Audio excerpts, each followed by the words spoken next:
नमस्कार दोस्तों, welcome to regional IAS. देखिए, जैसा कि आप देख पा रहे हैं, आज का टॉपिक है प्लेटो की जो थ्योरी ऑफ कम्युनिज्म है, साम्यवाद का सिद्धांत।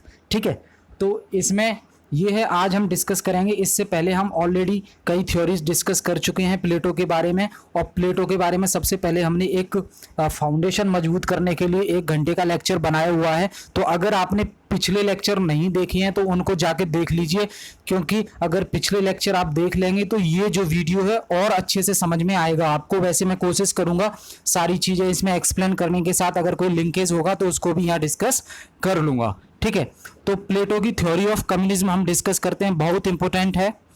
सवाल इससे पूछे जाते हैं, चाहे सिविल सर्विस मेंस में हो या यूजीसी नेट में हो, मल्टीपल चॉइस क्वेश्चन की फॉर्म में या पीजीटी के फॉर्म में। ठीक है, तो सवाल यहां से आते ही हैं। अब बात करते हैं थ्योरी ऑफ कम्युनिज्म है क्या। देखिए, communism is a way of life which rejects private ownership and support common ownership. मतलब कम्युनिज्म का मतलब यह है कि प्राइवेट कोई चीज ना हो, सभी कॉमन चीज हो, एक ही चीज को सभी लोग यूज करें, तो ये कम्युनिज्म है। ठीक है, और which communism is Plato talking about. अब प्लेटो कौन से कम्युनिज्म की बात करता है? जनरली परिभाषा तो हमने जान ली कि communism is a way of life which reject private ownership and supports common ownership, ये कम्युनिज्म होता है। ठीक है, लेकिन जो प्लेटो है वो कौन से कम्युनिज्म की बात करता है? क्या उसका कम्युनिज्म सेम यही है या उसका कम्युनिज्म अलग है? तो प्लेटो यहां कम्युनिज्म ऑफ प्रॉपर्टी की बात करेगा और कम्युनिज्म ऑफ फैमिली की बात करेगा। ठीक है, मतलब प्राइवेट प्रॉपर्टी नहीं होनी चाहिए प्लेटो के अनुसार, जो रूलर बनेगा उसके पास, और न ही उसकी प्राइवेट फैमिली होनी चाहिए। ठीक है, तो ना तो प्राइवेट प्रॉपर्टी होनी चाहिए जो रूल करेगा उसके पास, ना प्राइवेट फैमिली होनी चाहिए। तो ये प्लेटो का कम्युनिज्म है। ठीक है, he proposes communism only for the guardian class. Means, देखिए, हमने जो है थ्योरी ऑफ एजुकेशन में पढ़ा था कि थ्योरी ऑफ एजुकेशन के आधार पर प्लेटो ने राज्य में रहने वाले लोगों को 3 कैटेगरी में बांटा था। कौन सी कैटेगरी थी? जिनके अंदर रीजन डोमिनेट करता है वो रूल करेगा, मतलब रूलर बनेगा, मतलब फिलोसोफर। और जिसके अंदर करेज डोमिनेट करता है, मतलब वो सैनिक वर्ग में जाएगा, सोल्जर बनेगा। और जिनके अंदर एपिटाइट डोमिनेट करता है वो प्रोड्यूसर वर्ग में जाएगा, उत्पादन करेगा, मजदूर वर्ग में जाएगा। तो इसमें जो पहला है रीजन वाला और करेज वाला, इन दोनों को कंबाइंड करके गार्जियन क्लास कहते हैं। ठीक है, ध्यान रखिएगा आप। अगर गार्जियन क्लास की चर्चा होती है तो उसमें रूलर जो रीजन है जिसके अंदर और जिसके अंदर करेज है, दोनों कैटेगरी के लोग आ जाएंगे, तो उनको मिला के गार्जियन क्लास कहते हैं। ठीक है, अब तो प्लेटो ने जो है ये जो कम्युनिज्म है केवल गार्जियन क्लास के लिए बनाया है। ठीक है, रूलिंग और सोल्जर क्लास के लिए। अब बात आती है कि प्रोड्यूसर क्लास के लिए भैया क्यों नहीं बनाया? जो कम्युनिज्म है प्लेटो ने प्रोड्यूसर क्लास के लिए क्यों नहीं बनाया, उत्पादक वर्ग के लिए क्यों नहीं बनाया? तो देखिए, जो प्रोड्यूसर क्लास होते हैं उनको इससे कम्युनिज्म से अलग रखा गया है। कारण, तो देखिए, ना तो वो रूल करेगा, प्रोड्यूसर क्लास रूल तो करेगा ही नहीं। जब रूलर बनेगा ही नहीं वो तो करप्शन कहां कर पाएगा? वो तो बस खेती बाड़ी करेगा, उत्पादन करेगा, इंडस्ट्री चलाएगा, बस लोगों की सेवा करेगा। क्योंकि इनके अंदर एपिटाइट बहुत होती है, ये ग्रीडी पर्सन होते हैं, ये मटेरियलिस्टिक वर्ल्ड की तरफ भागते हैं, ये लोभ लुभावन वाली बातें ज्यादा करते हैं। इन्हें आईफोन भी चाहिए, लैपटॉप भी चाहिए, और परिवार भी चाहिए, प्रॉपर्टी भी चाहिए, पैसा भी चाहिए। तो इनके अंदर ना एपिटाइट बहुत होता है। तो बस ये अपनी डिजायर को कंट्रोल नहीं कर सकते, अपनी इच्छाओं को कंट्रोल नहीं कर सकते ये प्रोड्यूसर वर्ग। इसलिए जो है थ्योरी ऑफ कम्युनिज्म से इन्हें अलग रखा है, क्योंकि इन्हें रूल तो करना नहीं है, तो इन्हें इसलिए अलग कर दिया है। ठीक है, अब नो रिक्वायर्ड, इनके लिए प्लेटो बोलता है कि इनके लिए जो कम्युनिज्म है उसकी कोई रिक्वायरमेंट नहीं है, because they are not in power, ये पावर में थोड़ी ना रहेंगे। Not possible because they are man of appetite and can not control their desire for worldly pleasure. ठीक है, अब कम्युनिज्म ऑफ प्रॉपर्टी क्या होता है? इस टर्मिनोलॉजी का क्या मतलब है? Communism of property. देखिए, कम्युनिज्म ऑफ प्रॉपर्टी का मतलब होता है कि रूलिंग क्लास जो होगी उसको प्राइवेट प्रॉपर्टी खरीदने का, रखने का कोई अधिकार नहीं होगा। ठीक है, अब दूसरा आता है टर्मिनोलॉजी कम्युनिज्म ऑफ फैमिली। क्या होता है? तो प्लेटो के अनुसार कम्युनिज्म ऑफ फैमिली होता है कि वो उसके पास जो है अपनी खुद की फैमिली नहीं होगी। According to Plato family is a bigger evil than property.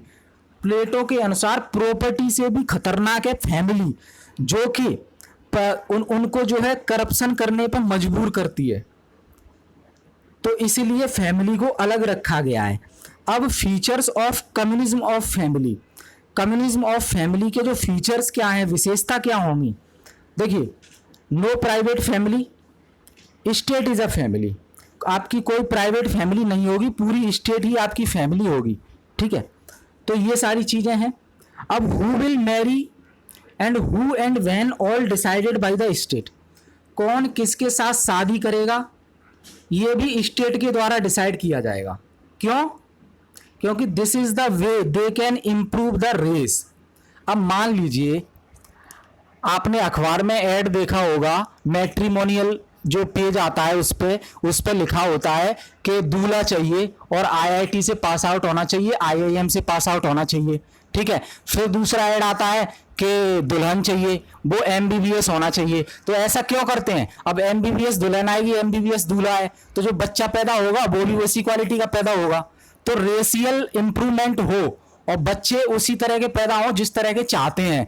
तो जिसके अंदर जो क्वालिटी है उसे बुला लो और फिर लड़की को बुला लो, बच्चा पैदा हो जाएगा, फिर स्टेट ले जाएगा उस बच्चे को, आप हो जाओगे फ्री। अब आप फ्री हो जाओगे तो महिला फ्री हो गई, उसका बच्चे की परवरिश में जो टाइम जाता वो बच गया।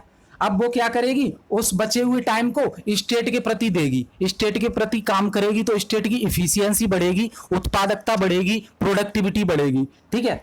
तो इसमें जो है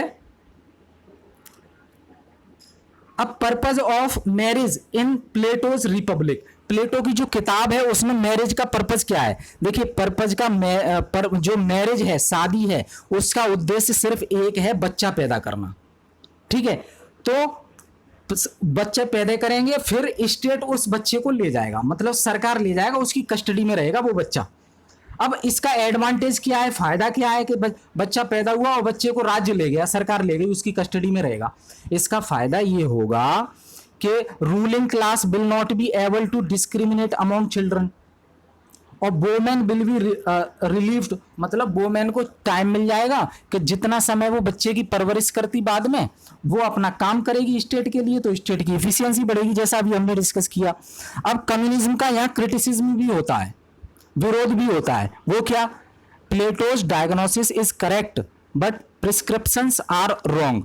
वो प्लेटो करना सही चाहता है लेकिन करने का जो तरीका है ना वो गलत है। तो this is not the best way to tackle corruption and nepotism. तो कहते हैं कि ये प्लेटो जो कर रहा है तो वो करप्शन को खत्म करने का ये कोई अच्छा तरीका नहीं है। अब एरिस्टोटल भी क्रिटिसिज्म करता है प्लेटो की। एरिस्टोटल जो है शिष्य है प्लेटो का, तो एरिस्टोटल ने भी जो है क्रिटिसिज्म किया है। एरिस्टोटल क्या कहता है कि Aristotle who is considered as a greatest discipline of Plato is also greatest critics of Plato. Aristotle Plato को बहुत अच्छा मानता है लेकिन उसके साथ उसकी जो है क्रिटिसिज्म भी करता है। अब इसी बात पर एरिस्टोटल ने प्रॉपर्टी के बिहार पर उसकी क्रिटिसिज्म की। कैसे? एरिस्टोटल ने कहा कि Plato has overlooked the good aspect of the institution of a private property. Aristotle ने कहा कि प्लेटो ने ना नजरअंदाज कर दिया है जो प्राइवेट प्रॉपर्टी का जो इंस्टीट्यूशन है ना उसको नजरअंदाज कर दिया है, जबकि इसके फायदे हैं। प्राइवेट प्रॉपर्टी जो है एक मोटिवेशन का सोर्स होती है व्यक्ति के लिए। अगर प्राइवेट प्रॉपर्टी ना लेने दिया जाएगा व्यक्ति को तो उसका काम में भी मन न लगेगा। भाई काम क्यों करता है? प्रॉपर्टी खरीदने के लिए, और प्रॉपर्टी उसका मोटिवेशन का एक सोर्स होता है। और प्लेटो ने प्रॉपर्टी पर ही रोक लगा दी तो भैया वो काम क्या करेंगे, उनका तो मोटिवेशन खत्म हो जाएगा, ऐसा एरिस्टोटल कहता है। It is a source of recognition of man. देखिए समाज में इज्जत, चमक, धमक सब प्रॉपर्टी से होती है।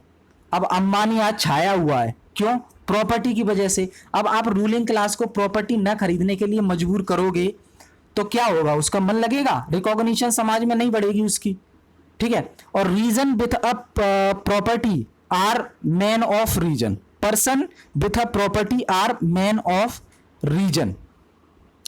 जो प्रॉपर्टी होगी जिस पर्सन के पास, वही मैन ऑफ रीजन होगा।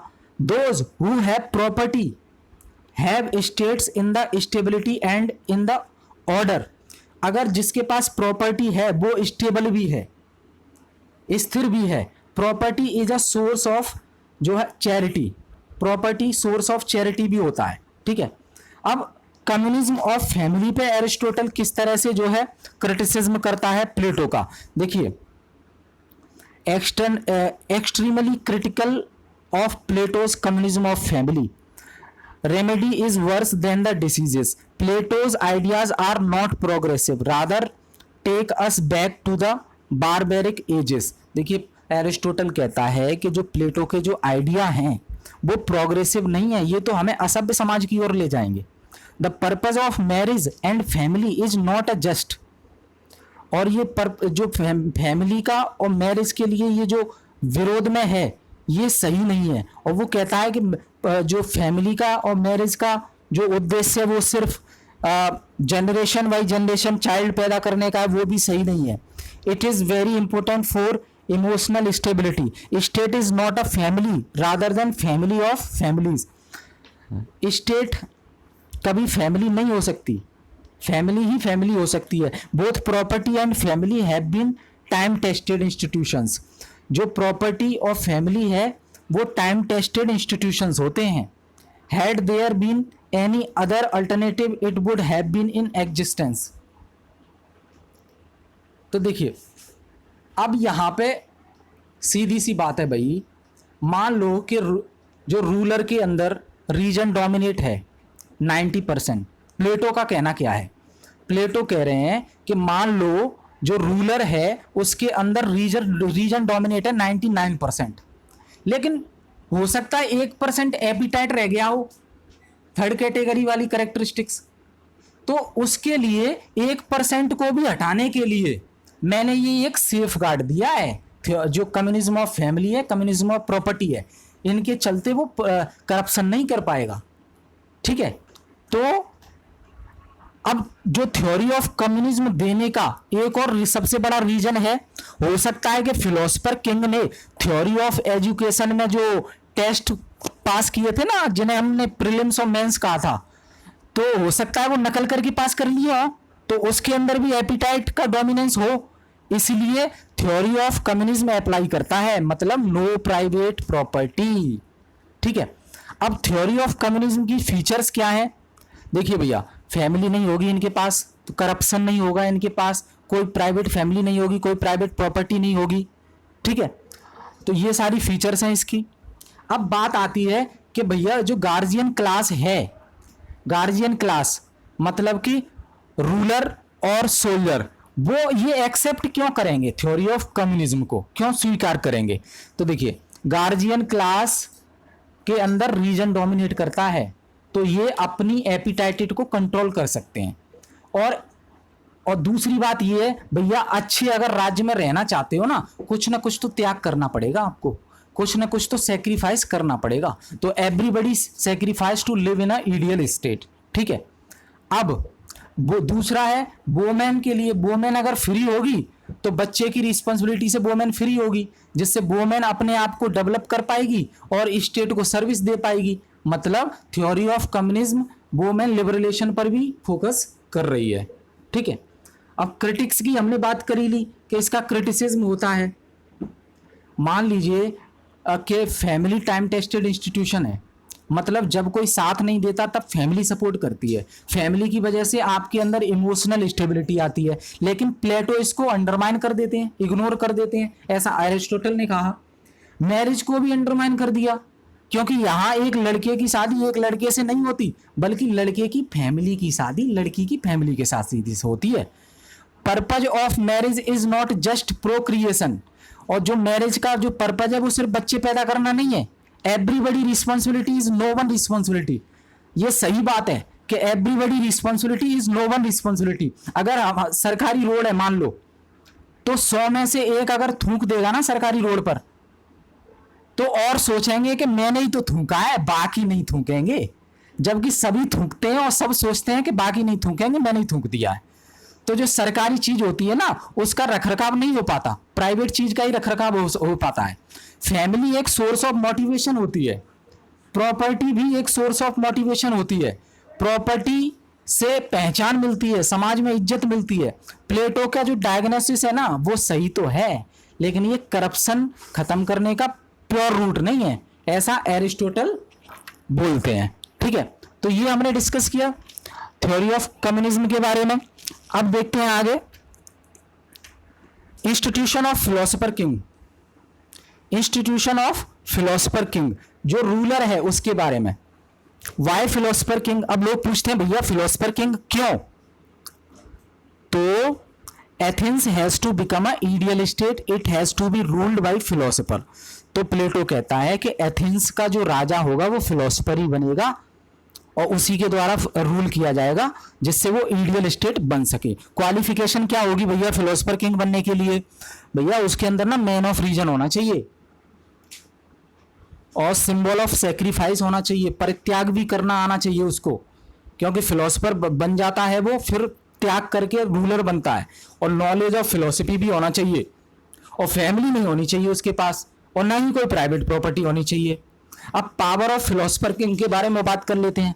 अब he has a absolute power, in words of Plato no ordinance और law can be mightier than knowledge. Plato कहता है कि भैया जो फिलोसोफर किंग होगा ना उस पर कोई नियम कानून नहीं चलेगा, he has a absolute power. तो in the words of Plato it is a foolish to limit the expert practitioner of medicine with a book of medicine. मतलब एक अच्छे स्पेशलिस्ट डॉक्टर है, बहुत से सालों से काम कर रहा है, ऑपरेशन कर रहा है, और जब वो ऑपरेशन करने जाए आप उसके पास एक किताब ले जाओ कि ऑपरेशन कैसे किया जाता है, डॉक्टर साहब इसमें देख लो, तो ये तो बेवकूफी होगी। ठीक है, तो जब वो फिलॉसफी पढ़ के गया है तो उस पर नियम कानून लागू करने की जरूरत नहीं है, ऐसा प्लेटो कहते हैं। तो there is only one limitation on philosopher king, he can not change the constitution. अब फिलोसोफर किंग के साथ एक सबसे बड़ी लिमिटेशन क्या है कि वो राज्य के कॉन्स्टिट्यूशन को बदल नहीं सकता, बाकी उस पर किसी नियम कानून का जो है प्रभाव नहीं पड़ेगा। ठीक है, अब नो लॉ और ordinance is mightier than knowledge. अब वो प्लेटो कहता है कि नॉलेज की अगर तुलना करें तो कोई भी ऑर्डिनेंस, कोई भी लॉ बड़ा नहीं है नॉलेज की अपेक्षा। ठीक है, अब इस चीज का जस्टिफिकेशन भी देता है Plato. The justification of absolute power enjoyed by the philosopher king. क्योंकि फिलोसोफर किंग के ऊपर कोई नियम कानून नहीं चलेगा तो भैया वो तो ऑटोक्रेट हो जाएगा, समझ रहे हैं, निरंकुश हो जाएगा। तो इसका भी जस्टिफिकेशन प्लेटो देते हैं। प्लेटो कहते हैं Plato wanted to make Athens an ideal state.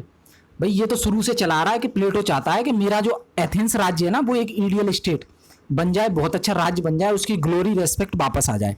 तो Plato wanted to make them an ideal state and according to Plato until philosopher are the rulers. और ये तब तक नहीं हो सकता जब तक फिलोसोफर जो है रूलर ना बने। अब बात आती है why philosopher king? Because he is a symbol of knowledge and sacrifice. ये एक नॉलेज का सिंबल है और परित्याग का सिंबल है, क्योंकि इसने प्राइवेट प्रॉपर्टी, फैमिली सब कुछ छोड़ा हुआ है। Plato has given absolute power to the philosopher king with the only exception of the constitution which he can not change. Plato ने फिलोसोफर किंग को सारी पावर दे दी है, सिर्फ एक को छोड़कर के वो राज्य का कॉन्स्टिट्यूशन नहीं बदल सकता, स्टेट का कॉन्स्टिट्यूशन नहीं बदल सकता। In the words of Plato no law और ordinance is the mightier than knowledge. ये हमने डिस्कस कर लिया कि फिलोसोफर किंग जो है उसकी नॉलेज की अपेक्षा कोई भी बड़ी चीज नहीं है, चाहे वो लॉ हो चाहे ऑर्डिनेंस हो, नॉलेज सबसे बड़ी चीज है। Philosopher king possesses absolute and ultimate knowledge which cannot made ordinary by public opinion। और उसके पास एक अच्छी नॉलेज होती है। It will limit philosopher king with the ordinary wisdom public opinion.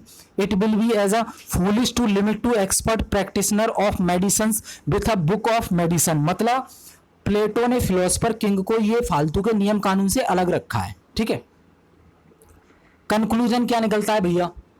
Aristotle is critic of institution of philosopher king. अब Aristotle हमेशा की भांति जो फिलोसोफर किंग की भी क्रिटिसिज्म करता है। एरिस्टोटल कहता है Aristotle prefers rule of law over rule of person. Knowledge he is Aristotle कहता है कि भैया फिलोसफर किंग को रूलर नहीं होना चाहिए, जो स्टेट है वो रूल ऑफ लॉ से चलना चाहिए, संविधान से चलना चाहिए, संविधान को बढ़कर मानता है फिलोसफर किंग की अपेक्षा एरिस्टोटल, ठीक है, जबकि प्लेटो फिलोसफर किंग को बड़ा मानता है। और अब ऐसा क्यों करता है? क्योंकि it is impossible to find the philosopher king, philosopher king को फाइंड करना बहुत मुश्किल है। Philosopher king is also a human being, और कहता है कि फिलोसफर किंग भी तो एक ह्यूमन बीइंग होता है और लोगों की तरह। If he has a reason he also has a appetite, अगर उसके पास रीजन है तो एपिटाइट भी होगा। It may be happen that appetite comes to dominate his reason, और ऐसा भी हो सकता है कि कल को आज रीजन उसके अंदर डोमिनेट कर रहा है और रीजन के ऊपर कल एपिटाइट हावी हो जाए उसके अंदर का, फिर क्या करोगे? कैसे रूल करेगा वो, कैसे राज्य चलाएगा? Up to now, the law has served the purpose. Law represent collective wisdom and wisdom of ages, which is more dependable than wisdom of a one person. अब बात करते हैं, क्या प्लेटो एक कम्युनिस्ट है? तो अब इसका कंपेयर करते हैं हम कि देखिए, प्लेटो का कंपैरिजन हम मॉडर्न कम्युनिज्म से करते हैं। प्लेटो एक एंशिएंट टाइम का कम्युनिज्म है और मॉडर्न टाइम में जो है it is associated with the idea of Karl marks.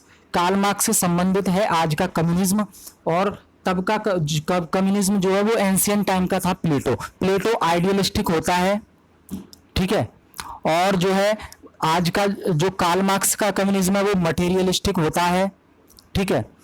और प्लेटो जो है 3 क्लास में डिवाइड करता है लोगों को, रीजन, करेज और एपिटाइट। और आज का जो कम्युनिज्म है कार्ल मार्क्स वाला, वो भी 2 भागों में डिवाइड करता है लोगों को। एक होगा पूंजीवादी व्यवस्था, मतलब कैपिटलिस्ट लोग, और दूसरे होंगे श्रम, लेबर, 2 भागों में, ठीक है। अब वहां पे क्लास बेस्ड सोसाइटी होती है प्लेटो के टाइम पे, लेकिन यहाँ क्लासलेस सोसाइटी होती है मार्क्स के कम्युनिज्म में, ठीक है। और प्लेटो के टाइम पे स्टेट इज एवरीथिंग, स्टेट जो है सब कुछ होता है, लेकिन कार्ल मार्क्स के टाइम पे स्टेट जो है कैपिटलिस्ट की होती है, ओनली मजदूरों की, लेबर की नहीं होती, ठीक है। और प्लेटो जो है प्राइवेट फैमिली की बात करता है कि नहीं होनी चाहिए, और कार्ल मार्क्स में प्राइवेट प्रॉपर्टी के बारे में बात करता है। और प्लेटो जो है आइडियलिस्टिक होता है, वो ख्याली पुलाव पकाता है, आगे की सोचता है, लेकिन जो कार्ल मार्क्स है वो रियलिस्टिक में विश्वास करता है, जो सामने सिचुएशन है उसमें विश्वास करता है, ठीक है। तो ये चीजें ही ये दिखाती हैं कि प्लेटो एक कम्युनिस्ट भी है, लेकिन प्लेटो के टाइम पीरियड में और कार्ल मार्क्स के टाइम पीरियड में बहुत बड़ा अंतर है, ठीक है।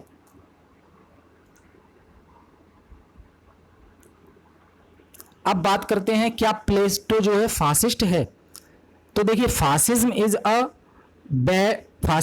Bad word in the liberal world countries. Fascism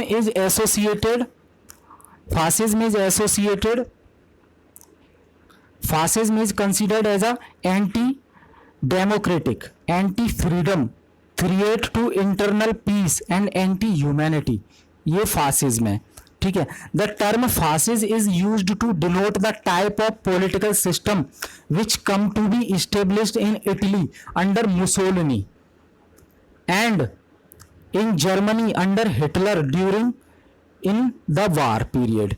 तो फासिज्म जो है इटली में हुआ था, इटली में स्थापित हुआ था मुसोलिनी के टाइम पे, और जर्मनी में हुआ था हिटलर के टाइम पे। तो फासिज्म ये है, ठीक है। और टोटलिटेरियन क्या होता है? और relating to a system of government that is centralised and dictatorial and requires complete, जो है देखिए, टोटलिटेरियन क्या होता है कि अगर पूरी की पूरी पावर सेंटर के पास चली जाए, सेंटर के पास चली जाए और वो डिक्टेटर बन जाए, तो ये टोटलिटेरियन हो गया, ठीक है। अब फासिस्ट स्टेट अगर कोई है तो उसकी विशेषताएं क्या होंगी भैया, कैसे पहचानेंगे कि कोई स्टेट जो है फासिस्ट है? तो देखिए, इसमें सबसे पहले सुपरमेसी ऑफ द स्टेट होगा, स्टेट ही सर्वोपरि होगा। लोगों के पास कोई राइट्स नहीं होंगे केवल ड्यूटी होगी, उन्हें सिर्फ काम करना होगा, उनके पास कोई अधिकार नहीं होंगे, ठीक है। और जो लीडर होगा वो सुपरमैन बन के रहेगा, एकदम बढ़िया। और फासिस्ट जो है, फासिस्ट स्टेट इज इंपीरियलिस्टिक, ठीक है। अब बात करते हैं कि क्या प्लेटो भी फासिस्ट है। तो देखिए, कार्ल पोपर एक नाम है, आप याद रखिएगा। कार्ल पोपर कहते हैं प्लेटो एक फर्स्ट फासिस्ट है, क्योंकि पोपर की according Plato's political programme was far from being morally superior through fascism. It was identical to fascism. In his book Open Society and Its Enemies, देखिए कार्ल पोपर की एक किताब है जिसका नाम है open society and it's enemies. तो इसी के बिहाफ पे कार्ल पोपर ने प्लेटो को ओपन सोसाइटी का दुश्मन बताया है, ठीक है। In the first volume of his book title the spell of Plato he proves that the Plato was a fascist. Plato was a enemy of democracy and superiority of totalitarianism, ठीक है। Popper criticise करते हैं प्लेटो को तीन चीजों के आधार पर। जो कार्ल पोपर हैं वो प्लेटो का क्रिटिसिज्म करते हैं तीन चीजों के आधार पर। पहला, प्लेटो जो है डेमोक्रेसी को हेट करता है। Plato projected democracy as a worse form of state, और he called democracy as the rule of ignorance. और प्लेटो कहता है कि डेमोक्रेसी तो रूल ऑफ इग्नोरेंस है, जो अज्ञान लोग होते हैं ना उनके द्वारा जो चलाया जा रहा है वह डेमोक्रेसी है। और दूसरा कारण ये भी है कि प्लेटो जो है डेमोक्रेसी से नफरत क्यों करता है, क्योंकि उनके सामने उनके गुरु जो सुकरात थे, सोक्रेटिस थे, उनको जहर का प्याला देके मार दिया गया था। उस समय एथेंस में जो है डेमोक्रेसी चलती थी, तो उस समय से भी जो है प्लेटो डेमोक्रेसी से नफरत करने लगा है, ठीक है। अब दूसरा है, Plato held that anyone can become ruler in democracy by chance. और प्लेटो ये भी कहता है कि डेमोक्रेसी में तो कोई भी रूलर बन सकता है, पर हमें तो फिलोसफर किंग बनाना है जो पढ़ा लिखा हो, अच्छे से 50 साल तक पढ़ के गया हो, ठीक है। अब अगला आता है essentialism. Essentialism means believing in the concept of essence, idea. Plato claims that he knows the essence of the ideal state. He can be misleading essentialism और claiming finally of one's ideas. देखिए यहां पे क्या होता है, यहां पे एक और चीज आती है, लेवियासन जो है इनका क्रिटिसिज्म करते हैं। लेवियासन है एक, वो इनका जो है क्रिटिसिज्म करते हैं। लेवियासन क्या कहते हैं कि Levinson wrote in defence of Plato. Levinson जो है प्लेटो का साथ देते हैं, उसके पक्ष में बात कहते हैं। क्या कहते हैं? लेवियासन कहते हैं कि देखिए भले ही आप प्लेटो को ना मानो, ना ही आप उनके सिद्धांतों को मानो, लेकिन आप प्लेटो को इग्नोर नहीं कर सकते। आज के टाइम पर और उसके टाइम, उस समय जब जो पॉलिटिकल थॉट्स की शुरुआत हुई थी, तो प्लेटो उसमें से फर्स्ट कड़ी है। उसी को आप आधार बनाते बनाते आजकल के फिलोसफर अपने अपने काम को आगे बढ़ाते हुए आए हैं। तो प्लेटो को आप इग्नोर नहीं कर सकते, आप उनका विरोध कर सकते हो, लेकिन कंप्लीटली इग्नोर नहीं कर सकते, ठीक है। तो ये कहते हैं लेविसन। कंक्लूजन निकलता है भाई, कंक्लूजन 1 क्या है? According to Karl Popper, if we do not know Plato as a fascist, it is only because of spell of Plato and the tradition of admiring Plato. Though Levinson disagree that Plato was fascist, but he acknowledges that Plato critics were not entirely wrong. और ये भी कहते हैं कि प्लेटो fascist था, लेकिन उसकी जो क्रिटिक्स हैं वो पूरी तरह से सही नहीं है। दूसरा कंक्लूजन क्या है? According to Gilbert Ryle, whether Popper's view on Plato is correct or not, but it is certain that after Popper's work, Plato will not be seen in the way it used to be. अब बात करते हैं Plato as a father of totalitarian. तो what is totalitarianism? Totalitarianism denotes the total control of the state. Totalitarianism का मतलब है total control of the state, state ही सब कुछ है, लोगों को अधिकार भी नहीं दिए जाते, बस लोग ड्यूटी करते हैं। The example of totalitarianism society are communist China, Iran, North Korea, ये टोटेलिटेरियनिज्म सोसाइटी हैं। ठीक है, एग्जाम्पल याद रखिएगा। अब बात आती है आगे, क्या प्लेटो जो है फेमिनिस्ट है? जी हाँ, प्लेटो फेमिनिस्ट है। क्यों? क्योंकि प्लेटो ने नारी के हक में बात की। उसने कहा कि नारी अगर बच्चों की परवरिश से फ्री होगी तो वो वुमेन अपने आप को डेवलप कर पाएगी और स्टेट के साथ काम कर पाएगी, जिससे स्टेट की इफिशियंसी बढ़ेगी और वो भी बिजी रहेगी।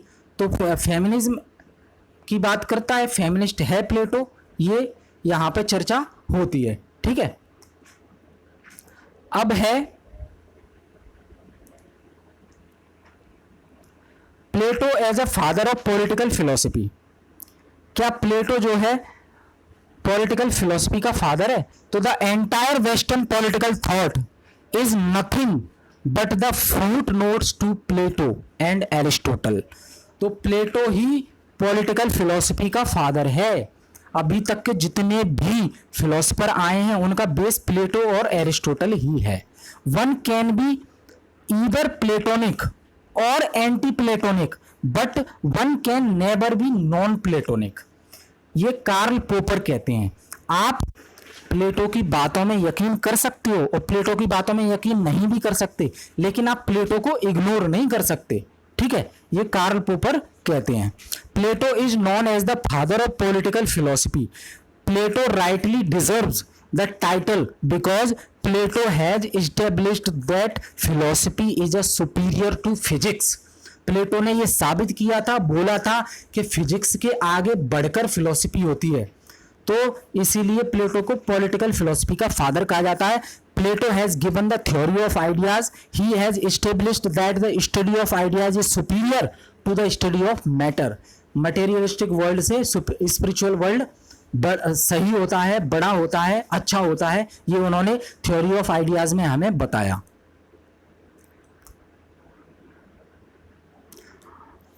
आगे क्या है? Plato established that state craft is a soul craft, there is no difference in politics and ethics.